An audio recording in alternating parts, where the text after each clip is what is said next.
पंख क्यों बनाए? उन्हें को थोड़ा देखो नहीं जाते कैसे अपने गद्दे अंदर करता है। ये शिवू वही खा ली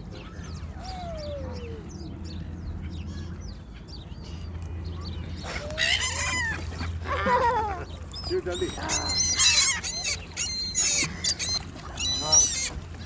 ले आपको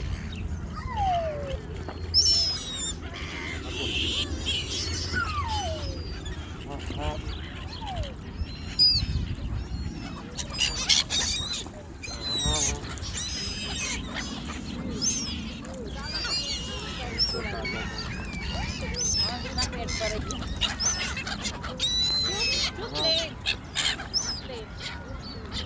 हाँ